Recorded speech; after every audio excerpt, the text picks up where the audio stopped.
Assalamualaikum warahmatullahi wabarakatuh. Kami dari kelompok 6 akan membahas mengenai perubahan fasa zat. Video ini dibuat untuk memenuhi tugas mata kuliah pembelajaran kimia berbasis TIK. Sebelumnya, perkenalkan anggota kelompok 6. Saya Regita Gustiana Cahyani, NPM 20130230444. Perkenalkan, nama saya Mulyawan Saputra dengan NPM 2013023038. Baik, izin memperkenalkan diri. Nama saya Siti Nurani, NPM 20133040 dari kelas B. Perkenalkan, saya Elizabeth Eriana Dia Putri dengan NPM 2013023042. Perkenalkan, nama saya Agus Miftahudin, NPM 2013023046. Perkenalkan, nama saya Cindy Amelia dengan NPM 2013023048. Perkenalkan, nama saya Upin Nurjanah, NPM 20130230050. Saya Dewi Sinta Amelia dengan NPM 2013023052. Perhatikan fenomena di bawah ini. Yang pertama, ada air yang membeku menjadi es batu.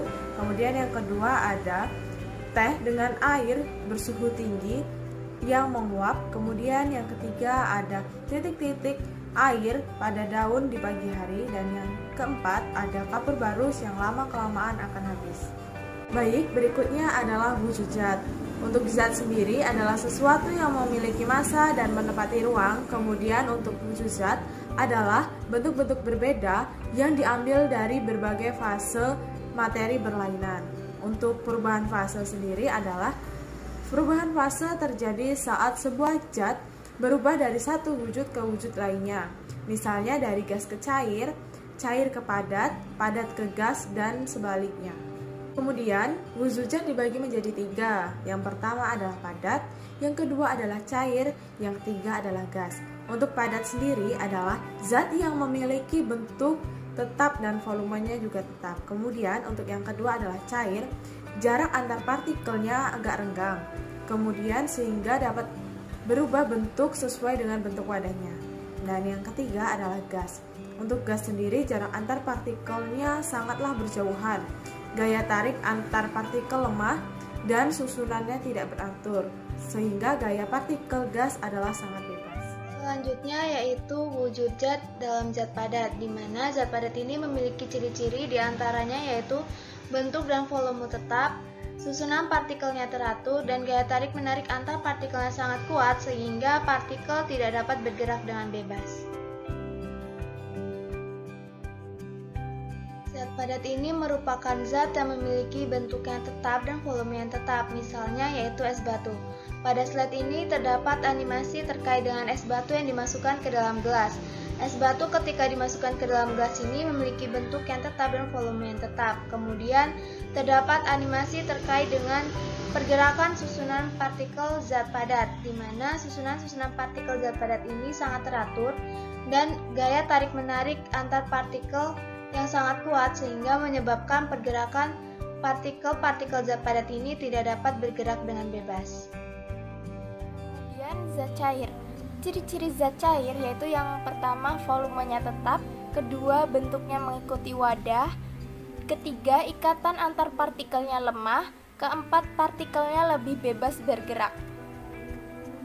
Di sini ada bentuk animasinya. Air yang dimasukkan ke dalam gelas bentuknya seperti gelas. Ini menunjukkan bahwa bentuk dari zat cair itu mengikuti wadahnya. Di sini animasinya air dari dalam teko dituangkan ke dalam gelas. Di sini menunjukkan bahwa volumenya tetap. Kemudian susunan partikel zat cairnya seperti ini animasinya. Diketahui bahwa ikatan antar partikelnya sangat lemah dan partikelnya bergerak bebas. Zat atau benda gas adalah salah satu bentuk dari wujud zat benda yang tanpa kita sadari mempunyai volume dan bentuk yang selalu berubah-ubah sesuai dengan wadahnya. Wujud gas sulit dilihat dengan mata telanjang. Adapun bentuk gas yaitu uap dan asap. Zat gas memiliki ciri-ciri antara lain. Yang pertama, bentuk dan volumenya berubah-ubah sesuai dengan tempatnya. Yang kedua, partikelnya bergerak ke segala arah. Yang ketiga, susunan partikelnya tidak teratur. Yang keempat, ikatan antar partikelnya sangat lemah. Berikut adalah contoh wujud gas, di mana pada saat ban karet dipompa akan terisi dan menjadi lebih besar. Partikel-partikelnya itu tidak teratur dan menempati ruang atau ukuran sesuai dengan ban karet tersebut, di mana itu sesuai dengan ciri-ciri zat gas yang telah dijelaskan sebelumnya. Berikut adalah animasi pergerakan partikel zat padat, partikel zat cair, dan partikel zat gas.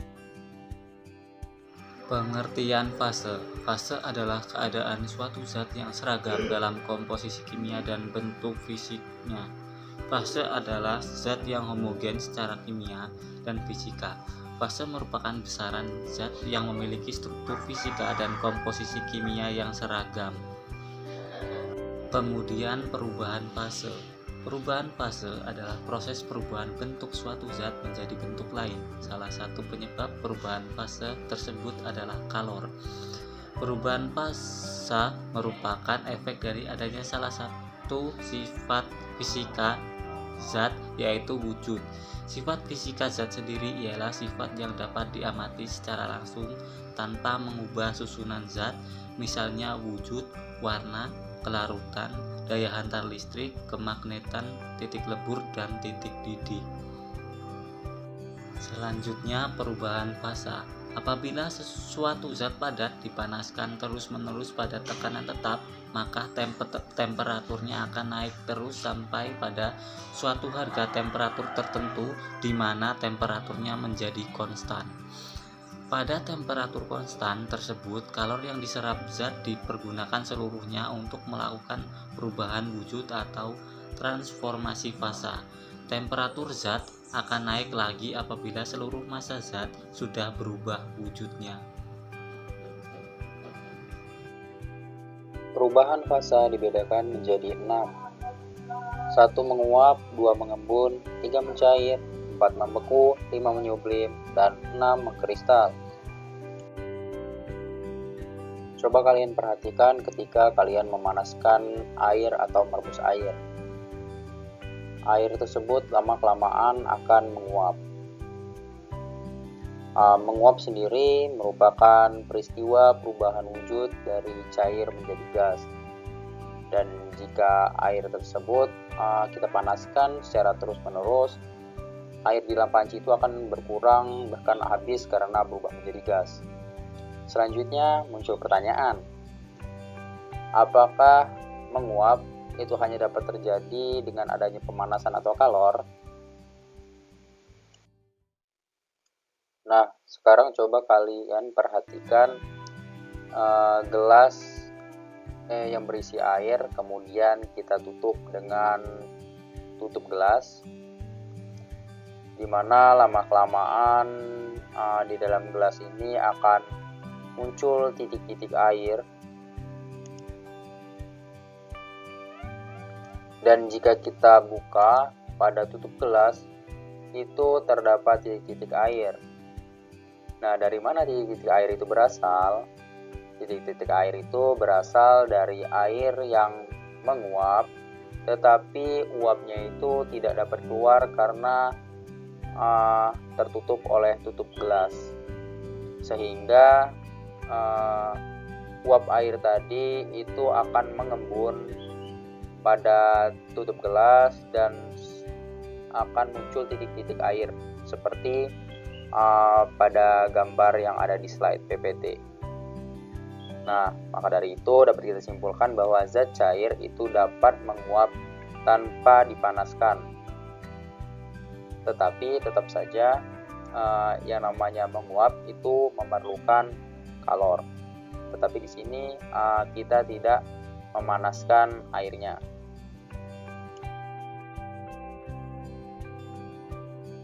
Selanjutnya, kita akan membahas tentang mengembun. peristiwa perubahan wujud zat dari gas menjadi cair. Dalam peristiwa ini, zat melepaskan energi panas. Contoh mengembun adalah ketika kita menyimpan es batu dalam sebuah gelas, maka bagian luar gelas akan basah, atau rumput di lapangan pada pagi hari menjadi basah, padahal sore harinya tidak hujan. Berikut kita dapat melihat contoh animasi dari es batu yang ada di dalam sebuah gelas dan mengalami pengembunan. Selanjutnya kita akan membahas pencairan yang terjadi pada es batu. Es batu ini dapat mencair karena menyerap kalor dari sumber panas sekitarnya dan mengalami perubahan wujud dari padat yang semula es menjadi cair.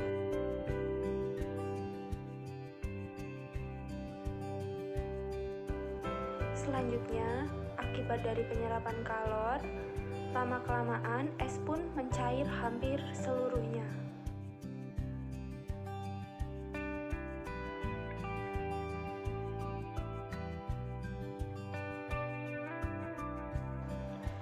Lalu selanjutnya, es batu mulai mencair. Es jika didiamkan di ruangan terbuka, lama-kelamaan akan mencair. Hal ini disebabkan oleh saat menyerap kalor, suhu suatu benda akan meningkat dan bila mencapai titik tertentu dapat menyebabkan perubahan wujud.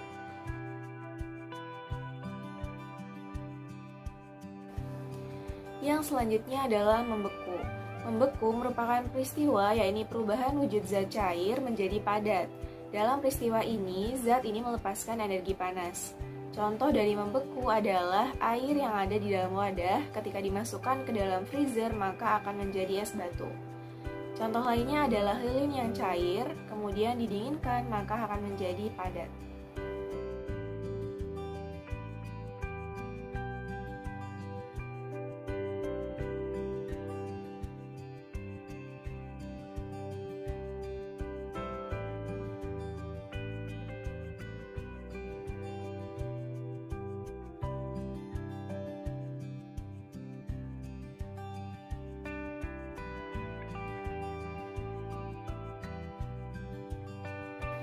Yang selanjutnya adalah menyublim. Menyublim merupakan peristiwa di mana perubahan wujud zat dari padat menjadi gas. Dalam peristiwa ini, zat ini memerlukan energi panas. Contoh dari peristiwa menyublim sendiri yaitu pada kapur barus yang disimpan pada lemari pakaian itu lama-kelamaan akan habis. Kemudian selanjutnya adalah peristiwa mengkristal. Mengkristal merupakan peristiwa di mana perubahan wujud zat dari gas menjadi padat. Nah, dalam peristiwa mengkristal ini, zat melepaskan energi panas. Contoh dari peristiwa mengkristal adalah pada peristiwa berubahnya uap menjadi salju.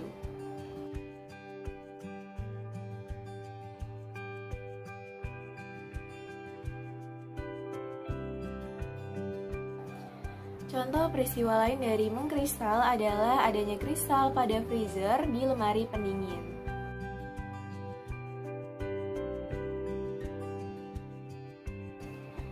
Berikut ini merupakan pergerakan molekul dari perubahan zat gas ke padat.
Sekian presentasi dari kelompok 6, kurang dan lebihnya kami mohon maaf. Terima kasih. Wassalamualaikum warahmatullahi wabarakatuh.